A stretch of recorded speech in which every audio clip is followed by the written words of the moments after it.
Vamos a buscar en nuestras Biblias, en la primera carta de Juan, del apóstol Juan, capítulo 4, versículo 1. Repito, primera de Juan, capítulo 4, versículo 1. Yo voy a estar leyéndolo en la traducción, en la Nueva Traducción Viviente. ¿Estamos ahí? Dice así la Escritura: queridos amigos, no les crean a todos los que afirman hablar de parte del Espíritu, pónganlos a prueba para averiguar si el Espíritu que tienen realmente proviene de Dios, porque hay muchos falsos profetas en el mundo. Vamos a orar. Señor, gracias te damos por tu palabra. Gracias por tu Espíritu Santo. Dios mío, porque es la confirmación donde tú nos aseguras que somos tus hijos. Porque aquellos que tenemos al Espíritu de Cristo, somos realmente de Cristo. Dios mío, en el nombre de Jesús, te suplico en esta hora que sigas edificando a tu iglesia como lo has hecho hasta el día de hoy.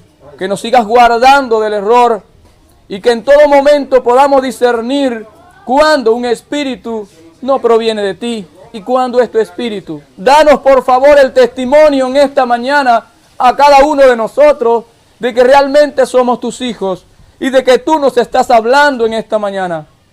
Gracias te damos por Cristo nuestro Señor. Amén y amén. Puedes darle una alabanza al Señor, que es bueno. Hace unos días atrás nosotros pasábamos por arribita en este versículo, ¿verdad? No estábamos hablando de él, pero sí lo mencionábamos. Pero en esta mañana yo quiero compartirles un tema que se titula El testimonio de Dios o el testimonio del Espíritu. Y en esta mañana vamos a ver que no hay un testimonio más creíble que el testimonio de Dios. El testimonio de cualquier hombre usted lo puede desechar, usted lo puede cuestionar, pero el testimonio de Dios, lo que Dios afirma, lo que Dios confirma, lo que su Espíritu nos confirma en nuestras vidas, hermano, es un testimonio fiel y es digno de confianza para todo aquel que ha creído en Cristo Jesús. Lo primero que quiero mencionarles es algo que quisiera comentarles. Quizás muchos no conozcan esto que les voy a decir, pero existen muchos teólogos. Existen muchos teólogos que no son creyentes. No sé si usted sabía eso. Un teólogo es un hombre que se dedica a una ciencia que es la teología y que se encarga del estudio de Dios o del razonamiento a partir de las Escrituras para comprender todo lo que tiene que ver con Dios y con su persona. Muchos creyentes no saben esto. Muchos teólogos son incrédulos y han dedicado gran parte de su vida al estudio de las Escrituras, ya sean las Escrituras hebreas, griegas, el arameo, e incluso muchos han publicado y han escrito libros y compendios y comentarios bíblicos. Es verdad que pueden sernos muy útiles algunos de esos comentarios bíblicos porque nos pueden arrojar alguna luz. Y no en vano el apóstol Pablo en una de sus cartas le dice a la iglesia: escudriñadlo todo, retened lo bueno y desechad lo malo.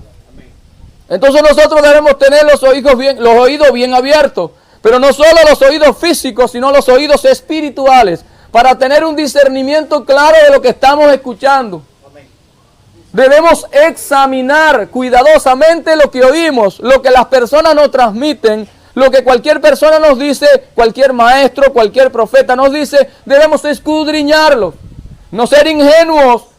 Y porque una persona se presenta como un discípulo de Cristo o como un hijo de Dios en apariencia, y simplemente porque use un lenguaje evangélico, ya nosotros decir es nuestro hermano y aceptar todo lo que nos viene a comunicar o lo que nos viene a decir.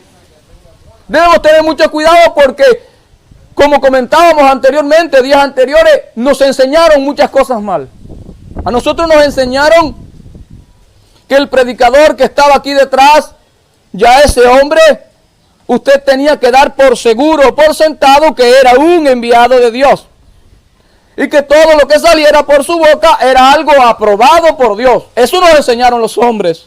Pero cuando tú vas a la Escritura, y debemos basarnos en lo que dicen las Escrituras, pero no solo en lo que nos dicen las Escrituras, sino en el testimonio del Espíritu. Y vamos a ir viendo en el estudio en esta mañana que Dios utiliza las Escrituras, pero además de las Escrituras hay un sello que es infalible y es el testimonio de su Espíritu a tu espíritu, de que es Dios quien está obrando, de que es Dios quien está actuando y te está hablando a tu vida. Porque estas mismas Escrituras sabemos que pueden ser torcidas. El apóstol Pedro, en una de sus cartas, él habla de las afirmaciones de Pablo y dice que Pablo ha expresado algunas cosas que son difíciles de entender. Es decir, que Pedro reconoce que hay algunas cosas que Pablo afirma en sus cartas que son difíciles de entender y que algunos ignorantes o indoctos la tuercen. Entonces las Escrituras pueden ser torcidas. Un hombre la puede torcer. Conocemos por la palabra de Dios que cuando Satanás fue a tentar a Jesús, Satanás utilizó las Escrituras. Y ahí estamos viendo a un espíritu que no es el Espíritu de Dios, utilizando ¿qué cosa? Las Escrituras, esa misma que tú tienes ahí, abierta ante tus ojos. Satanás utilizó las Escrituras y vemos cómo Cristo usa correctamente las Escrituras y les dice, escrito está. No tentarás al Señor tu Dios. Escrito está, solo a Dios adorarás.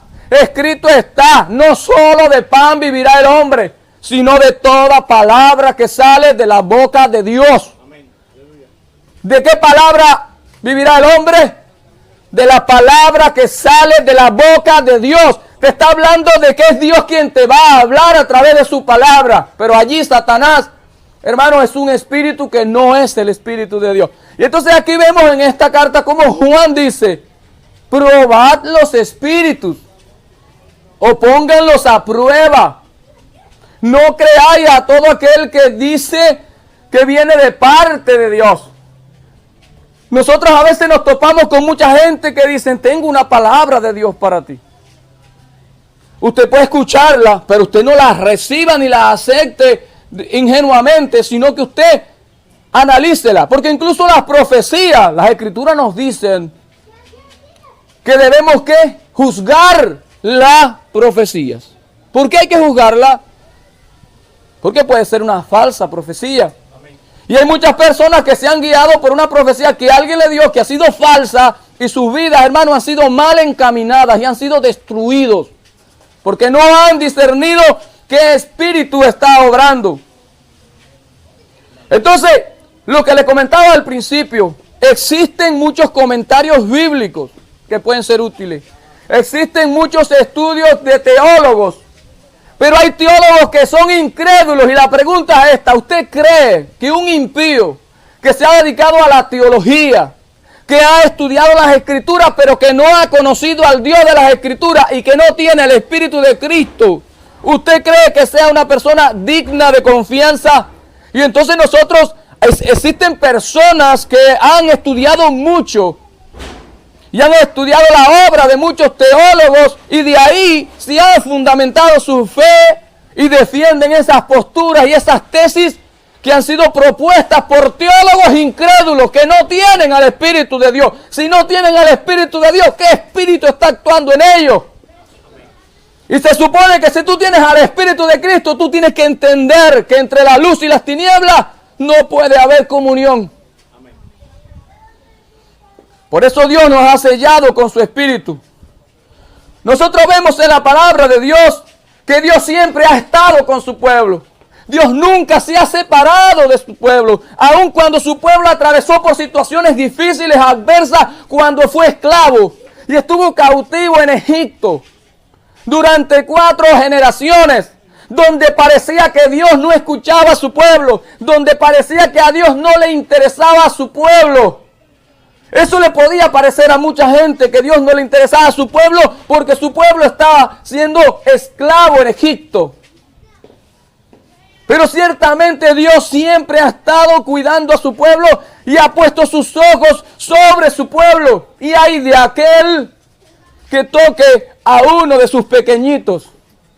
Muchos años atrás del cautiverio en Egipto, Dios le habló a Abraham y le habló de esto mismo. Y le dijo, de ti levantaré una nación. Y esa nación va a ser esclava en Egipto, pero yo voy a juzgar a esa nación. Él dijo que iba a ser esclava de una nación, pero que él iba a juzgar a esa nación. Y ciertamente conocemos cómo Dios juzgó a la nación de Egipto en tiempos de Moisés. Era de esa nación de la que se refería, a la que se refería Dios cuando le habló a Abraham. Y ciertamente se cumplió. ¿Por qué? Porque todo lo que viene de la boca de Dios tiene un firme cumplimiento. A usted podría parecerle que no se cumple, pero sí se cumple. Y en el tiempo que Dios ha establecido. No en el tiempo que usted considera que debe ocurrir. Y Cristo habló allí en Juan capítulo 14, versículo 18. Que Él estaría junto a su pueblo, junto a los discípulos. Y esa promesa es fiel. Porque Jesús el Cristo es fiel y cada una de sus palabras se han cumplido. Y Él dijo que no nos iba a dejar huérfanos. Que Él enviaría al Espíritu Santo. ¿Pero para qué el Espíritu Santo? No otro Espíritu. Al Espíritu Santo. Porque es el Espíritu de Dios mismo. Porque es la manera en que Cristo está presente de forma viva y activa en medio de su pueblo. Y en cada uno de aquellos que hemos conocido su nombre. Y que lo hemos reconocido como el Mesías. Como el Cristo que las Escrituras nos prometen. Y que ya vino. Y que volverá pronto por su iglesia. Tal y como está profetizado. Si retrocedemos atrás en el tiempo, vamos a ver que cuando Dios llama a Moisés para sacar a su pueblo de Egipto, Moisés dialogando con Dios, Moisés le dice a Dios, si tu presencia no va con nosotros, no nos saques de aquí. Éxodo 33:15. En estas palabras de Moisés casi hay un ruego. Si tu presencia, oh Dios, no va con nosotros, no nos saques de aquí. Hermanos, porque Moisés estaba seguro y convencido de que sin la presencia de Dios era en vano emprender cualquier obra. Era en vano salir a un desierto. Hermanos, la vida en un desierto, las condiciones son adversas. En el desierto no hay nada prácticamente. Pero Dios quería llevar a su pueblo a una tierra que le ha prometido, pero debía atravesar un desierto. Y en ese desierto, ese pueblo iba a ver que Dios realmente caminaba con ellos. Y la Biblia nos habla de una presencia permanente de Dios con su pueblo. Estamos hablando del testimonio de Dios, ese es el tema. El testimonio de Dios, el testimonio del Espíritu. No es el testimonio de un hombre. No es lo que me cuenta un hombre, es Dios mismo en medio de su pueblo y su pueblo palpando la presencia viva y activa de Dios en medio de ellos. Eso es lo que te garantiza que tú eres el pueblo de Dios. La diferencia entre el pueblo de Dios y aquellos que no conocen al Cristo es que la presencia de Dios no está en ellos. Es que no habita en ellos. Es que no pueden experimentar eso que tú experimentas porque es obra del Espíritu Santo. Y entonces el pueblo de Israel debía depender enteramente de Dios. Todo venía de Dios. Todo proviene de Dios. Ellos debían sustentarse de Dios mismo. Dios mismo hacía descender el maná del cielo. Y tenían que salir cada día a recoger la porción diaria.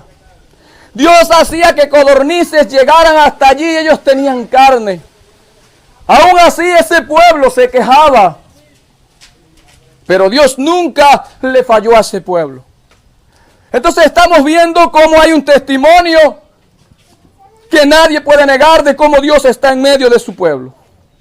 A pesar de todo, a pesar de que pases por un desierto, Dios va caminando contigo en medio del desierto. Tú podrás sentir cualquier cosa. Pero tu fe no puede estar fundada en tus sentimientos ni en tus emociones, sino en las promesas de Dios que están en su palabra y en la presencia viva de su Espíritu Santo que te está diciendo: yo soy tu Dios, yo estoy contigo, tú eres mi hijo, tú eres mi hija amada.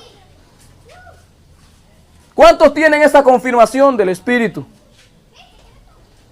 Es importante esa confirmación. Allí en Mateo 28:20, Cristo dice: aquí estoy con vosotros todos los días hasta el fin del mundo. Jesús le está asegurando: yo estoy con ustedes. Ustedes pueden creer esta palabra: yo estoy con ustedes. Ustedes se imaginan cuando la iglesia fue perseguida, cuando los metían en la cárcel. Ustedes se imaginan cuando iban ante el concilio y lo golpeaban, le daban latigazos. Cuando mataron a Santiago a espada, lo mataron. Cuando mataron a Esteban a pedrada, era como para decir: Dios no está con nosotros. Cuando Saulo asolaba la iglesia, la perseguía y lo sacaban de sus casas y lo arrastraban a las cárceles y muchos morían.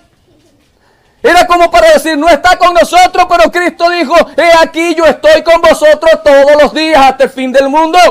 ¿Será que Cristo fue infiel? ¿Será que falló a su palabra? Es que aunque te maten, Cristo está contigo. Dice la Biblia que cuando Esteban lo apedrearon, dice que él vio el cielo abierto y vio a Cristo, al Hijo de Dios, a la diestra del Padre. Y dice que su rostro resplandecía como el rostro de un ángel y todos lo pudieron ver. Pero aún así lo mataron. Y él simplemente decía las mismas palabras de su maestro: Padre, perdónalos, porque no saben lo que hacen. Estamos viendo a un hombre testificando. Estamos viendo a un hombre confesando al Cristo. Esta es la verdadera confesión. A nosotros nos enseñaron que la confesión de fe era repetir una oración. Una oración la repite hasta un niño.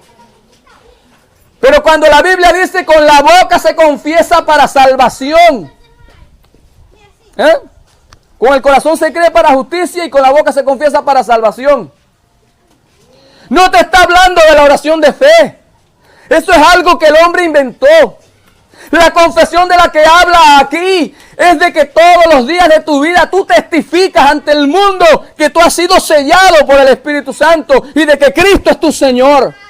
Y de que a pesar de todas las circunstancias que tengas que vivir en este mundo, Cristo es tu Señor. No te gobierna las circunstancias, no te gobierna los tormentos, no te gobierna las enfermedades, no te gobierna las carencias, porque Cristo es tu Señor. Aún sin un centavo en el bolsillo, eres rico porque Cristo es tu riqueza. Aunque no tengas la salud que quisieras, Cristo es tu fortaleza. Y aunque mueras y estés en una tumba fría, Cristo es tu Rey eterno. Cristo es tu misma vida. Cristo no le dijo a nadie: yo les voy a enseñar la vida. Él le dijo: yo soy la resurrección y la vida. Yo soy el camino, la verdad y la vida. Y ese es el testimonio del Espíritu. Y en esta mañana yo quisiera, porque le he suplicado a ese Cristo de la gloria, que el pueblo de Dios sienta en su espíritu el testimonio de que está unido inseparablemente a ese Cristo eterno que venció la muerte y se levantó de entre los muertos. Amén. Ese es el testimonio. Y el Espíritu te lo ha de confirmar a tu espíritu. Yo puedo decirte cualquier cosa. Cualquier hombre te puede decir cualquier cosa. Tú puedes leer las Escrituras completas desde principio a fin. Pero si el Espíritu no te testifica, y de eso hablamos en esta mañana, es el testimonio de Dios. No es el testimonio de Giovanni. No es el testimonio de ningún predicador. No es el testimonio de un teólogo. No es el testimonio de cualquier libro. Es el testimonio del Espíritu de vida que te dice: tú eres mi Hijo amado y en ti hay vida eterna. Porque la eternidad te llamé para que vivas conmigo. El apóstol Pedro, cuando saluda a la iglesia y les anima, les dice: gracia y paz o sea multiplicada en el conocimiento de Dios y de nuestro Señor Jesús. Segunda de Pedro 1:2. Oigan el saludo de este apóstol. Gracia y paz os sea multiplicada. Yo te deseo que la gracia de Dios sea multiplicada para ti. Que la paz de Dios sea multiplicada para ti. Y esa paz que Dios te da es una paz que sobrepasa todo entendimiento. Y es una paz que viene del Espíritu Santo, que te dice, no, yo estoy contigo, no importa si no hay alguien orando por ti, yo soy tu fiel intercesor, yo gimo por tu vida, yo gimo por tu cuerpo, yo gimo por la iglesia, así lo dice la Biblia, con gemidos indecibles. No hay palabra humana, no hay palabra angelical con la cual se puede expresar la angustia y el dolor del Espíritu, esperando la manifestación gloriosa de los hijos de Dios. Dice que la creación espera, anhela ser liberada. El Espíritu Santo gime, intercede, y tienes a Cristo intercediendo a la diestra del Padre en los cielos. Dale un aplauso al Señor.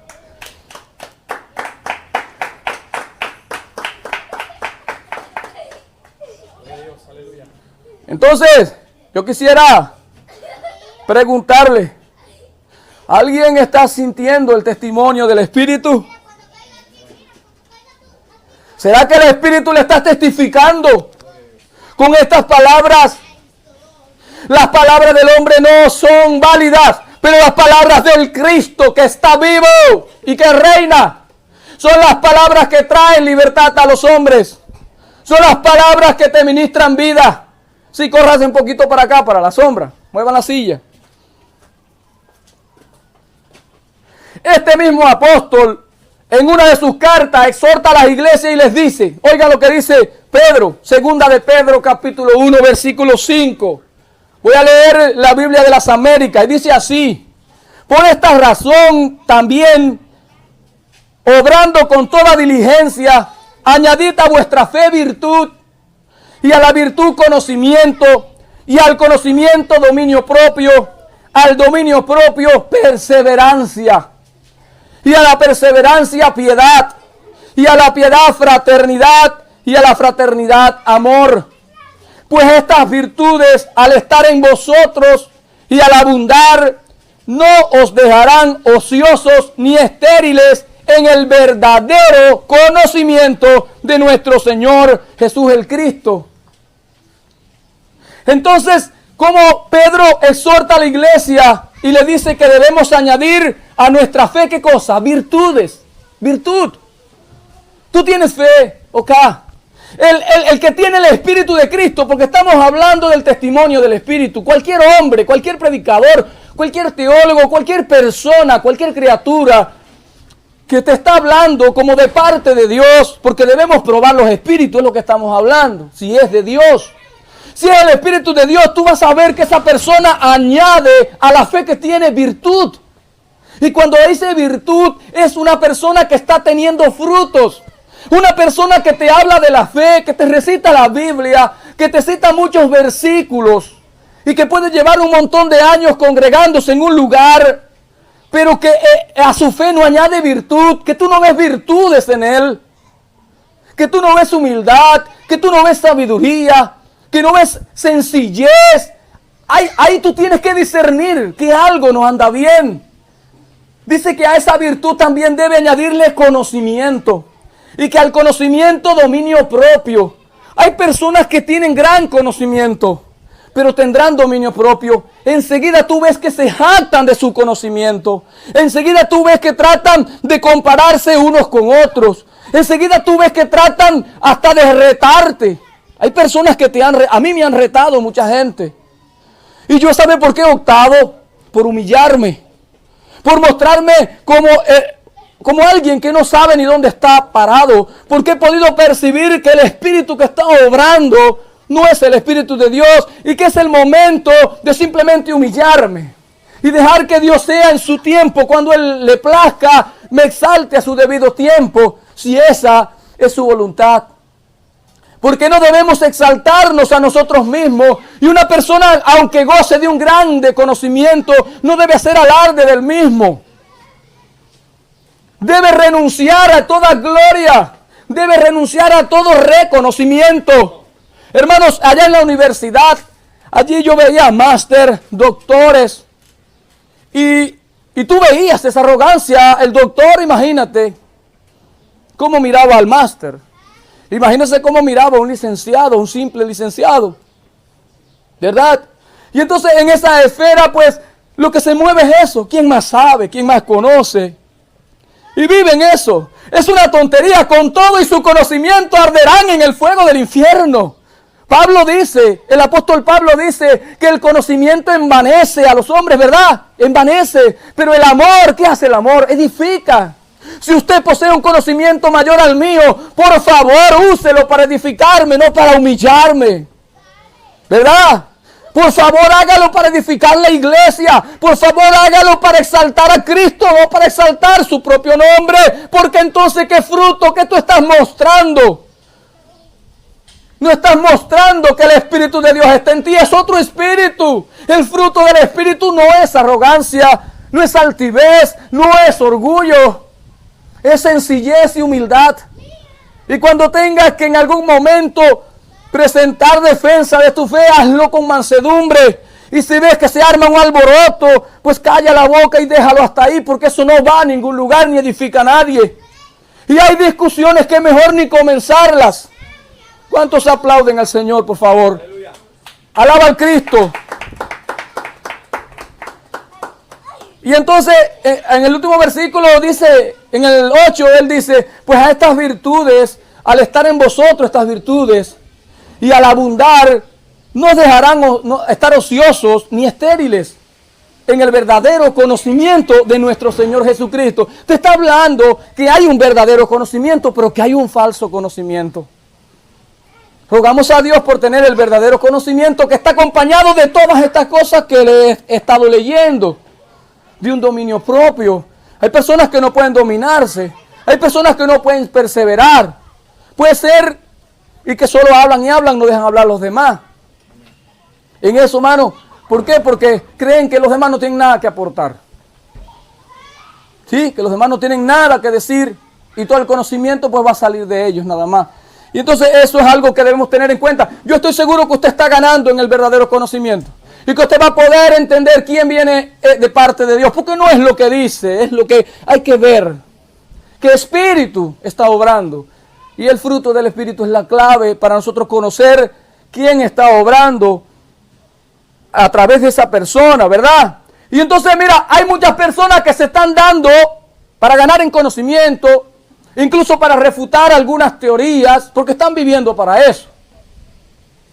Y entonces se ponen a estudiar ciencias como la numerología, o se ponen a estudiar el idioma hebreo. No, si yo conozco mejor el hebreo, pues voy a conocer mejor las escrituras. No te digo que esté mal estudiar el hebreo, pero te voy a demostrar por las escrituras que aunque usted conozca fielmente el hebreo, usted puede andar como un ebrio, como un hombre perdido, dando traspiés y ciego. Porque ¿quién pueda jactarse más que el pueblo de Israel? ¿Ustedes creen que alguien pueda jactarse más que los judíos? Que esa es su cultura, que esa es su lengua, que recibieron la Torá o la ley a través de Moisés, que también era judío, ¿verdad? Y sin embargo, ¿cuántos judíos no reconocieron al Cristo? Lo llevaron a la cruz, lo rechazaron y aún hoy combaten su nombre y persiguen a su iglesia. Y quieren borrar el nombre de Jesús el Cristo de la faz de la tierra. Porque no creen que Él sea el Mesías prometido. Y ellos tienen las escrituras en el idioma original. Yo he conversado con personas que te dicen, pero bueno, el problema es que el Nuevo Testamento realmente no fue escrito en griego, sino en hebreo. Pero es que tú no eres ni griego ni hebreo, tú eres cubano y hablas el español. Y las escrituras que tú tienes están en español. Lo que hace falta es que estén bien traducidas. Pero además de eso, lo que más falta te hace es tener al Espíritu de Cristo, el testimonio del Espíritu, que es el que te dice si estás en la verdad. Ya nosotros comentábamos aquí que hay personas que están perdiendo el tiempo debatiéndose en cosas que no son relevantes. Si usted conoce que Jesús es el Cristo, usted no necesita de mucho más conocimiento para ser salvo. Y se trata de la salvación de los hombres. Pero hay quien está compitiendo en conocimiento. Y eso es lo que les interesa. No les interesan las almas. ¿Cuántos están yendo al infierno ahora mismo en este momento mientras estamos hablando su palabra? Eso no les interesa. Que conozcan a Cristo, que es el contenido del Evangelio. Cuando Jesús envió a los apóstoles, ¿qué les dijo? Id y predicad este Evangelio del reino a todas las naciones, para testimonio a todos. Y después de esto vendrá el fin. Entonces, es el Evangelio. Es lo que hay que predicar. Es centrarse en eso. Y cualquier otra cosa te tiene que conducir a Cristo, porque Cristo es el principio, es el contenido y es el fin de todo el mensaje y de todas las escrituras. No es llevarnos a tener un conocimiento elevado de la astrología, de la astronomía, de la metafísica, del misticismo, ni ser un cabalista, no sé cuántas cosas. Yo creo, hermanos, que las escrituras son claras. El Espíritu Santo es el autor de esta escritura que tenemos. Lo que el Espíritu Santo no consideró importante incluir en las escrituras, yo no tengo por qué tratar de meterlo en las escrituras. Porque me gusta utilizar el lenguaje del Espíritu. Y hay personas que están en eso. Yo estuve hablando con alguien que me aseguraba que Juan el Bautista es esenio. Era esenio. Y me decía que incluso Cristo se sometió a la cobertura de Juan el Bautista. Pero las escrituras no me dice eso. Las escrituras me dicen más bien que Juan el Bautista decía, el que viene detrás de mí es antes que yo. Es más grande que yo. Y yo no soy digno de desatarle la correa de su sandalia, su calzado. Entonces no es posible que Cristo, que es el más grande de todos, se someta a alguien tan pequeño como Juan. Porque en primer lugar tenemos que ver que Juan, cuando estuvo en la cárcel, mandó a preguntar si él era el Cristo o había que esperar a otro. ¿Ustedes creen que Cristo iba a estar sometido a alguien que en un momento dado preguntó si él era el Cristo o no lo era? Si había que esperar a alguien más. Juan el Bautista ciertamente bautizó a Cristo, pero ese bautismo no significó que él se sometió a su cobertura. Pero también, ¿qué importancia tiene si Juan el Bautista era esenio o no era esenio? Si le gusta la mermelada de mango o la de guayaba. ¿Será importante eso? ¿Será importante, ustedes creen que por ejemplo, Esaú, cuando cambió su primogenitura por un plato de lenteja, si hubiera sido un plato de chícharo, o eso hubiera marcado una diferencia entre un plato de chícharo y un plato de lenteja? Eso no importa. Lo que importa es que él despreció aquello tan valioso como ser el primogénito. ¿Verdad? Y Jacob supo aprovechar eso porque él sí anhelaba eso. Jacob sabía apreciar aquello que es valioso para Dios. Pero Esaú no apreciaba aquello. Eso es lo importante, no si fue lenteja o fue chícharo. Igual que, como hablábamos hace unos días atrás, podrá marcar alguna diferencia en tu salvación, en mi salvación y en la gloria del Cristo si Adán tuvo ombligo o no tuvo ombligo. ¿Ustedes creen? ¿Qué tú crees, Pili? ¿Te estás mirando el ombligo? Amén. Gloria al Señor. Dale un aplauso al Señor, que es bueno. Entonces, el Cristo le habla a los judíos, a los líderes de su tiempo, y les dice en Juan 5:39, escudriñad las escrituras, porque a vosotros os parece que en ellas tenéis la vida eterna, y ellas son las que dan testimonio de mí. Aquí Jesús le deja claro a los líderes, y le dice, escudriñen bien, examínenla bien, estudienla bien, porque a ustedes les parece que en ellas, es decir, que las escrituras tienen la vida eterna. Pero la vida eterna no está en las escrituras. Las escrituras lo que hacen es que dan testimonio y hablan de aquel que es la vida eterna. Y es Jesús el Cristo, la vida eterna. Y entonces estos judíos conocían la escritura, pero sabían de quién hablaba las escrituras. Y lo tenían frente a él. Entonces era el judío, tenía las escrituras en el original, tenían toda la tradición que tenían, que ninguna nación de la tierra tiene la tradición que tiene el pueblo de Israel. Esas vivencias que tuvo con Dios, Dios peleaba sus batallas. No es fácil, usted se imagina una nación donde era Dios quien peleaba con ellos. Si usted busca a Israel en el mapa, Israel es una de las naciones más chiquitas que hay. Y hoy en día Israel tiene un gran desarrollo. En el desierto Israel cultiva, señores. Incluso dicen que hay datos recientes de que están saliendo flores en el desierto. Y Dios lo profetizó, de que allí en el desierto saldrían flores. ¿Se da usted cuenta de lo que es tener a Dios con nosotros? El testimonio del Espíritu es tan importante, el testimonio de Dios. No solo a través de las Escrituras, sino su Espíritu. Tratando con tu espíritu, contigo, confirmándote, esto que estoy escuchando viene de Dios. Esto es un enviado de Dios o esto no es un enviado de Dios. ¿Por qué? Porque Israel no conoció al Cristo. La mayoría, hubo muchos que sí. Hubo muchos que sí. Y aquel encuentro de Jesús con Nicodemo es otro ejemplo. Cómo era un maestro y no entendía los misterios cuando Jesús le hablaba del nuevo nacimiento. Y el caso de Pablo también era un judío de la tribu de Benjamín, instruido a los pies de un gran maestro en Israel, respetado y venerado en Israel, pero tampoco conocía al Cristo, más bien lo perseguía y lo veía como su enemigo. Y si no ocurre ese encuentro cuando iba camino a Damasco, Pablo se hubiera perdido y tenía gran conocimiento. Entonces hay mucha gente con conocimiento que no es salva, porque no ha conocido al Cristo, que es el Salvador del mundo. ¿Qué es el Salvador del mundo? No hay otro nombre dado a los hombres. La Biblia dice en Romanos 8:9, si alguno no tiene el Espíritu de Cristo, no es de Él. Por eso estamos compartiendo esto esta mañana. El testimonio de Dios, el testimonio del Espíritu. Y dice la Escritura que si alguno no tiene el Espíritu de Cristo en él, no es de Él. No le pertenece. Entonces tengo que ver qué espíritu está.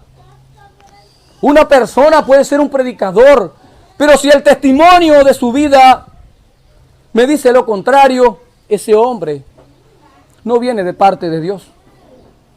Porque le voy a decir algo, la salvación es algo que debemos comprender. La salvación hay que entenderla en que tiene tres fases muy importantes.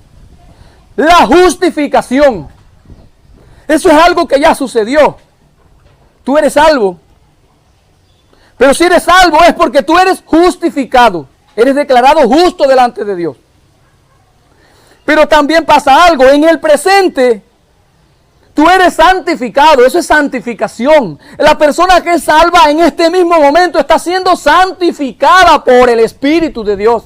Y la santificación me dice a mí que cada día tú eres más y más semejante al Cristo. Y que en ti cada día se ve más y más esa santidad de Dios, esa pureza de Dios. Ese carácter de Cristo se ve en ti. Hay una santificación. Tú eres diferente. Santificar algo es apartarlo y consagrarlo para algo. Y si Dios te está santificando, Él te está apartando para Él. Y te está apartando de todo lo que realmente no es del agrado de Dios. ¿Verdad? Y está estableciendo una diferencia entre ti y los que no tienen al Cristo. Tiene que haberla, porque si no hay diferencia, entonces no tenemos el Espíritu de Cristo. Y otra cosa importante de la salvación es la glorificación, que es algo futuro. Tú vas a ser glorificado. Glorificado en el sentido de que tú tendrás la misma imagen de Cristo. Cristo es la imagen del Dios invisible. Y el primer hombre que Dios creó fue hecho a imagen y semejanza de Dios. Ese hombre perdió esa imagen, pero Cristo vino a devolverte la imagen de Dios que se había perdido en ti. Y ese es el propósito de la glorificación. Nosotros tendremos y estaremos en la gloria de Dios cuando todos seamos semejantes al Cristo. Y eso va a suceder en el futuro. Pero en el presente hay un proceso que es santificación. Y hay que entenderlo. Yo no puedo ser el mismo de antes, si no, no hay santificación, ni tengo a Cristo, ni a su Espíritu, ni nada de eso. ¿Quedó clara esas tres cosas? A Jesús lo acusaban de que su testimonio no era verdadero. Se atrevieron a eso, a decirle al Cristo que lo que él decía no era verdad, porque dicen que él hablaba del mismo. Y Cristo dijo en Juan 8, 17 y 18, dijo, y en vuestra ley está escrito que el testimonio de dos hombres es verdadero. Yo soy el que doy testimonio de mí mismo, y el Padre que me envió da testimonio de mí. Aquí Jesús está apelando al testimonio del Padre. Y es lo que estamos hablando, el testimonio de Dios.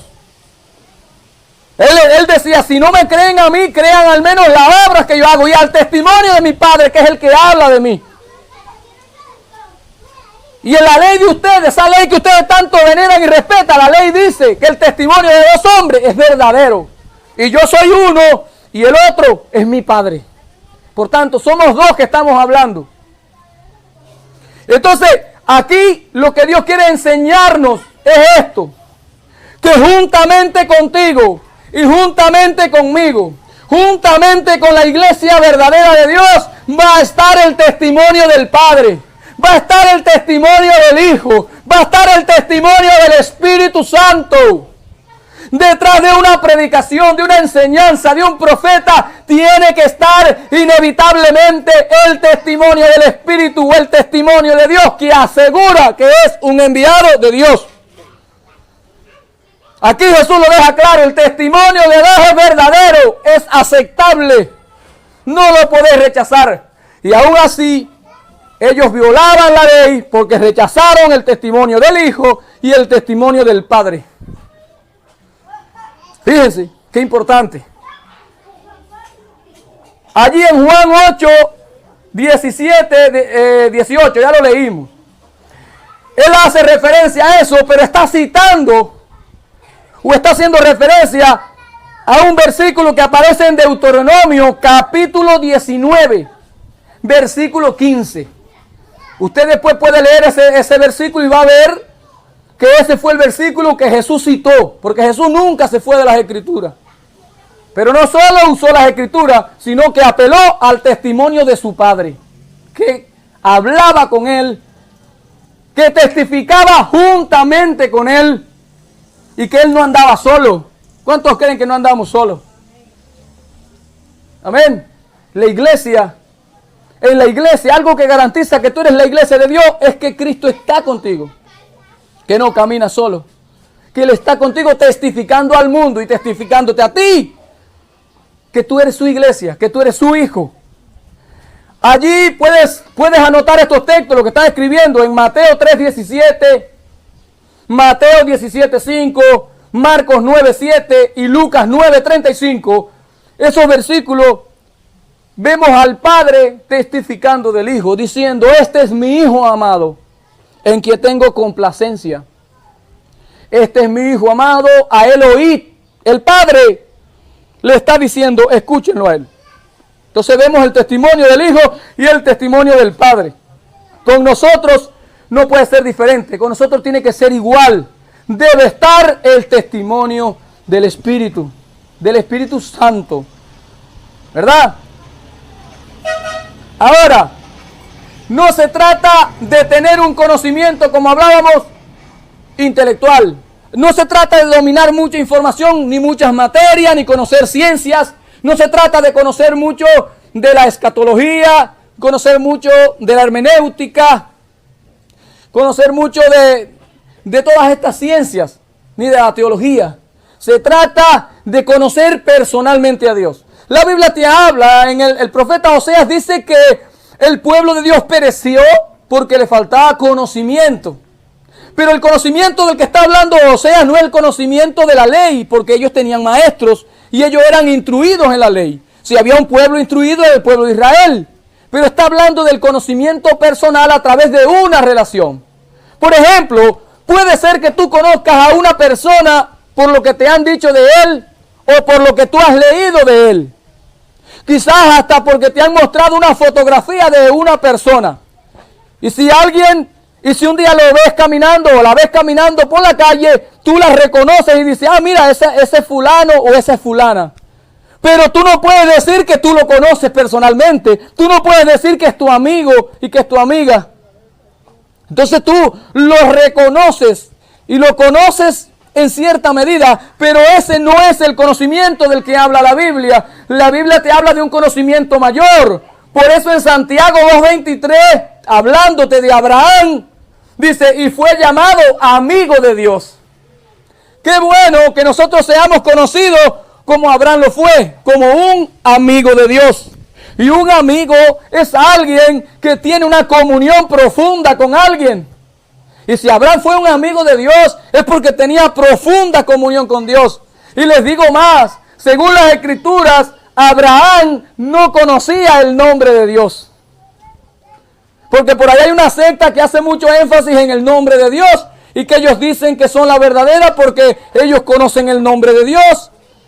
¿Te das cuenta? Y hacen énfasis en el nombre de Dios, pero puede ser, hermanos míos, que no conozcan a Dios, porque Abraham no conocía el nombre de Dios, pero sí conocía a Dios. La Biblia te dice que Abraham, Isaac y Jacob, Dios se le presentó como el Todopoderoso, que en hebreo es Shaddai. Entonces ellos lo conocían como Shaddai, y aunque no conocían el nombre, no hay nadie más a quien se le pueda llamar Todopoderoso. Por tanto, si usted dice, oh Dios Todopoderoso, solo hay uno.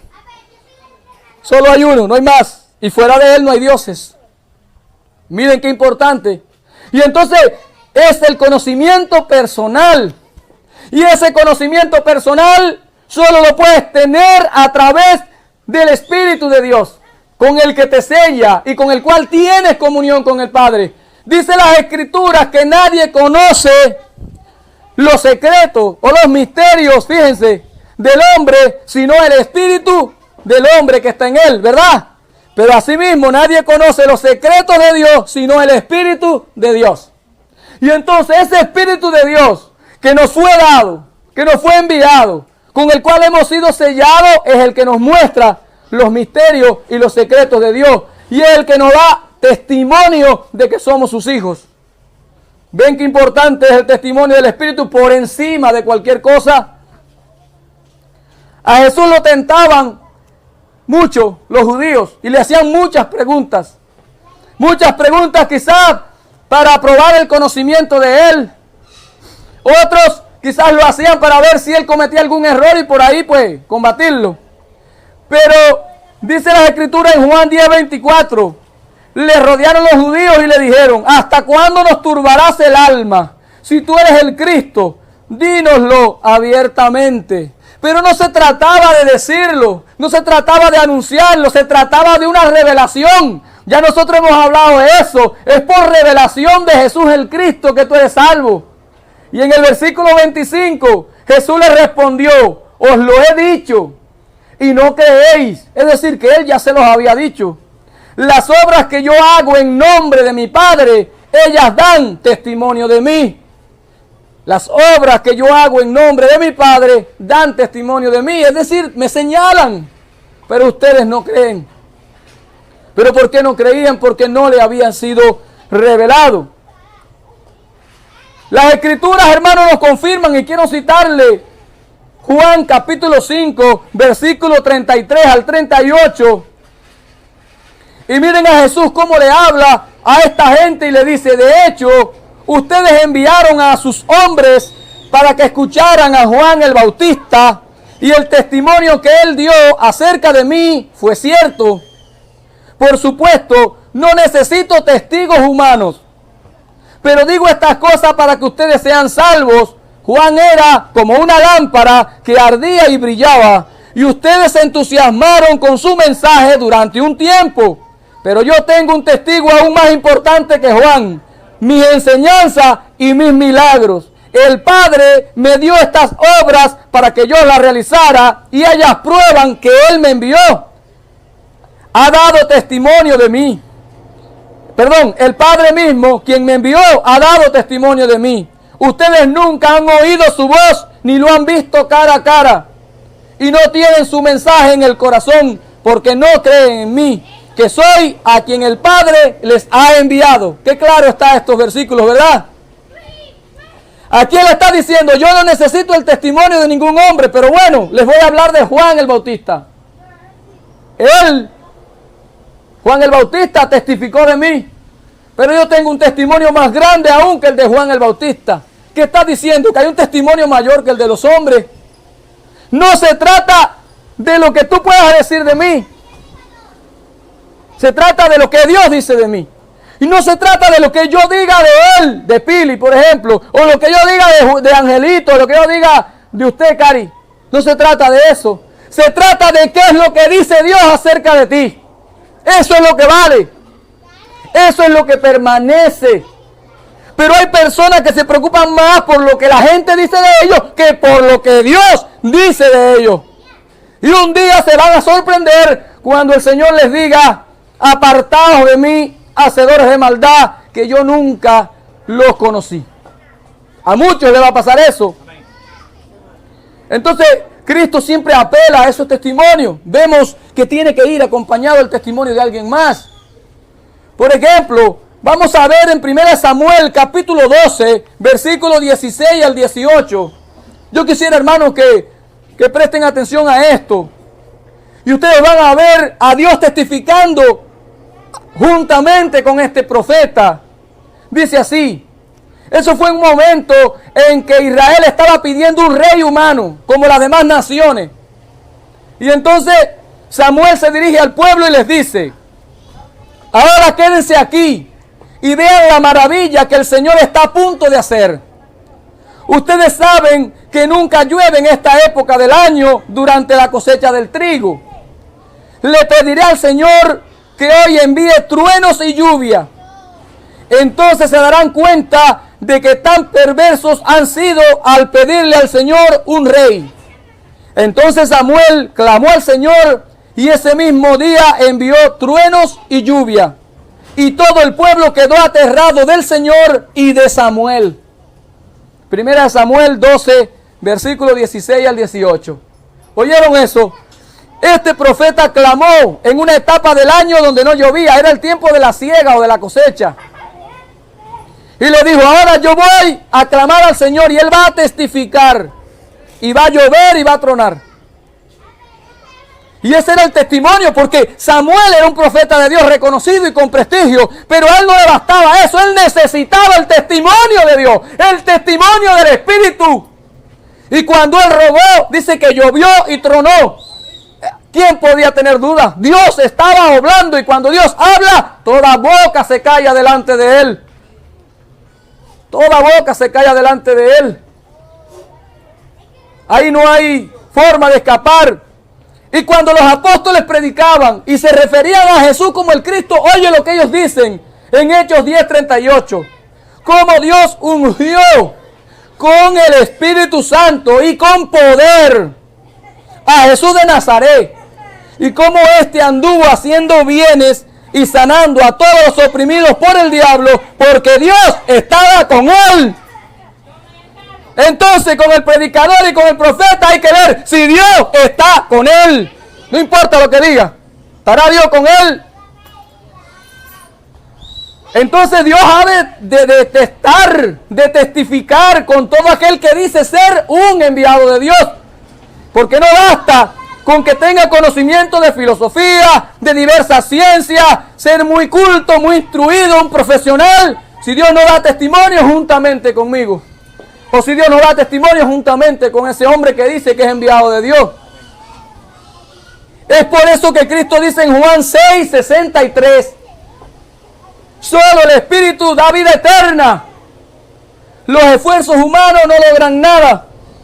Las palabras que yo les he hablado son espíritu y son vida.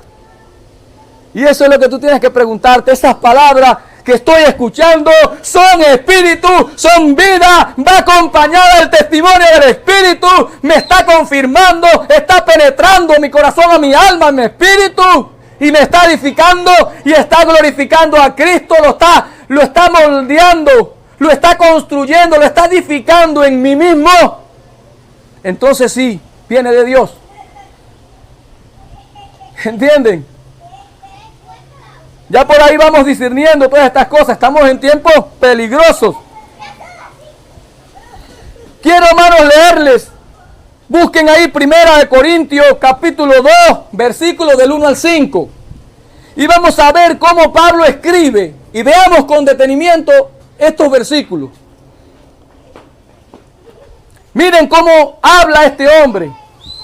Amados hermanos, la primera vez que los visité, no me valí de palabras elevadas ni de una sabiduría impresionante para contarles acerca del plan secreto de Dios. Pues decidí que mientras estuviera con ustedes, olvidaría todo excepto a Jesús el Cristo, el que fue crucificado. ¿Qué dijo Pablo? Olvidaría todo excepto, lo único que no puedo olvidar es a Jesús el Cristo, el que fue crucificado. Me acerqué a ustedes en debilidad, con timidez y temblor. Y mi mensaje y mi predicación fueron muy sencillos. En lugar de usar discursos ingeniosos y persuasivos, confié solamente en el poder del Espíritu Santo. Lo hice así para que ustedes no confiaran en la sabiduría humana, sino en el poder de Dios. Y el problema de los que son engañados es porque confían en la sabiduría humana, porque se para un hombre letrado con un alarde de elocuencia, con un gran conocimiento de mucha ciencia, quizás de teología, quizás del idioma hebreo, del griego y no sé cuántas cosas más, pero sin el Espíritu de Dios, y por eso lo enredan. Pero este apóstol, que fue apóstol a los gentiles, muy conocido por apóstol a los gentiles, a las naciones que no son hebreas, que no son israelitas, que no tienen el idioma hebreo. Él no fue allí diciendo, yo soy de la tribu tal, de la tribu de Benjamín, soy judío, mis padres también eran judíos, fariseos, una secta. No, él no fue jactándose de eso. Más bien él menciona que esas cosas las tuvo, ¿por qué? Por basura, con tal de conocer al Cristo. Y eso es lo que él hacía. Él no presentaba nada más que al Cristo. Eso es importante. Quien no te presente al Cristo, hermano, te está presentando algo que no es muy importante ni muy valioso. Está presentando algo secundario. Y todo lo que hable debe girar en torno a Cristo. Si no es así, mire, puede desecharlo con toda confianza. A una persona hay que decirle, a ver, háblame el evangelio. ¿Qué es el evangelio que tú predicas? Y ahí tú sabrás. ¿Cuál es el evangelio que tú predicas? Si no te predica el Cristo, hermano, puede desechar lo que ahí no hay evangelio, hay cualquier cosa, hay alarde de conocimiento y intentan impresionar a la gente, pero los elegidos de Dios no pueden ser impresionados. Aquí mismo, en 1 Corintios, pero en el capítulo 2, versículo del 1 al 5, pero lo estábamos leyendo en la Nueva Traducción Viviente. Yo se lo voy a leer en la Biblia la palabra para que usted vea otra traducción cómo lo dice. Dice, yo mismo, hermanos, cuando llegué a vuestra ciudad, no os anuncié el proyecto salvador de Dios con alardes de sabiduría o elocuencia. Miren la palabra que usa esta traducción. No lo hice con alarde. Usted sabe cuando una gente es alardosa, ¿verdad? Cuando usted ve alarde, miren eso. Decidí que entre vosotros debía ignorarlo todo, a excepción de Cristo crucificado. Así que me presenté ante vosotros sin recursos y temblando de miedo. Es decir, que él no se presentó como alguien grande, sino con un temor de Dios. Hasta con timidez, dice otras traducciones. Dice, mi predicación y mi mensaje no se apoyaban en una elocuencia inteligente y persuasiva. Era el Espíritu con su poder quien os convencía. De modo que vuestra fe no es fruto de la sabiduría humana, sino del poder de Dios. Y la pregunta es, ¿tu fe es fruto de la sabiduría humana o es fruto del poder de Dios? Ahí hay que ver, es fruto del poder de Dios. No descansa en la sabiduría humana. Dice que era el Espíritu el que convencía con su poder. Y esto está en relación con lo que Juan dice en el capítulo 16, versículo 8, cuando dice, y cuando Él venga, hablando del Espíritu Santo, convencerá al mundo de pecado, de justicia y de juicio. ¿Quién convence? El Espíritu Santo. Entonces, por tratar de convencer a la gente, se acude a tantas cosas, pero este convencimiento, hermano, solo lo puede hacer el Espíritu Santo. Él es el único que te puede convencer de la condición perdida, de que no hay escape para el hombre si no corren a Cristo, porque solo en Cristo hay perdón de pecado, salvación y vida eterna. Que todo aquel que desecha al Cristo ya está condenado y está como el que se encuentra en el corredor de la muerte. Puede estar viviendo en este mundo, pero hay una sentencia de muerte sobre él que se va a efectuar, se va a ejecutar el día que cierre los ojos a este mundo. Y si se va sin Cristo, se llevará la gran sorpresa, porque abrirá los ojos en un lugar donde no va a tener escape, donde es demasiado tarde. Por eso hoy es el día de salvación. Quisiera que Dios conceda la gracia a todos de poder entender esta verdad. Allí en 1 Corintios 4, verso 18 al 20, ya estoy casi terminando, hermano. No se me vayan a dormir. Dice así: mas algunos están envanecidos. Aquí está hablando Pablo de algunos maestros que estaban llegando a la iglesia y estaban perturbando y creando confusión por las cosas que decían. Y en 1 Corintios 4, 18 al 20, Pablo escribe y le dice: mas algunos están envanecidos, como si yo nunca hubiese de ir a vosotros.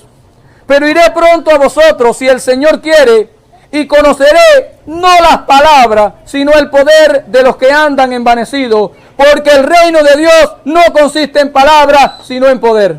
Y aquí Pablo está hablando y deja claro que más allá de las palabras de esos hombres debe estar el testimonio de Dios y la evidencia de una vida que ha sido transformada por el poder de Dios, por la virtud del Espíritu Santo que lo ha regenerado. No son las palabras. Hay un poder regenerador. Tú tienes que ser un hombre regenerado por el Espíritu Santo, no un hombre degenerado. Porque degenerar no es lo mismo que regenerar. Y en 2 Timoteo capítulo 1, versículo 7, dice el Señor, dice Pablo, cuando le escribe a Timoteo: porque no es un espíritu de cobardía el que Dios nos otorgó, sino de fortaleza, amor y dominio de nosotros mismos. El Espíritu de Dios permite que haya dominio propio o dominio de nosotros mismos. Por ejemplo, si yo vengo y te provoco y yo me tiro para el solar también y nos caemos a palmadas y a puñaladas, realmente, hermano, el Espíritu de Dios no está en mí. No es posible, porque Él domina, Él da dominio propio. ¿Qué pasa? Nosotros tenemos áreas en nuestras vidas que deben ser todavía controladas por Él, pero tiene que haber un rendimiento total a la vida. Porque nosotros estamos, como le dije, en un proceso de santificación. Pero no puede ser que yo pase 20 años y no haya ningún progreso. Tiene que haber un avance. ¿Cuántos han experimentado un avance en su vida? Por eso hay que estarse examinando continuamente, no con el ánimo de condenarnos, sino de ver qué progreso hay en nosotros, en mi carácter. Si en verdad el carácter de Cristo está siendo formado, si ya no soy el hombre rencilloso de antes, si ya no soy el mujeriego de antes, si no soy el mentiroso, el estafador de antes. Porque quizás en otro tiempo fuimos cualquiera de esas cosas, pero ya no lo somos. Y Dios va, por el Espíritu, va desechando todo esto y formando a Cristo en nosotros. Y eso es de lo que se trata aquí. Nos ha dado un espíritu de amor, de poder, de dominio propio. Y ese poder que está en ti puede controlar cualquier impulso y cualquier instinto que hay dentro de ti. Y también es un testimonio de que tú eres hijo de Dios y de que Dios está obrando contigo. Y ya por último, la exhortación que le hago a todos. Primera de Juan, capítulo 5, versículo 9, ya es lo último que voy a decirle. Así dice la Escritura en la Nueva Traducción Viviente: ya que creemos el testimonio humano, sin duda alguna podemos creer el testimonio de más valor que proviene de Dios. Y Dios ha dado testimonio acerca de su Hijo. Ese es el mayor testimonio.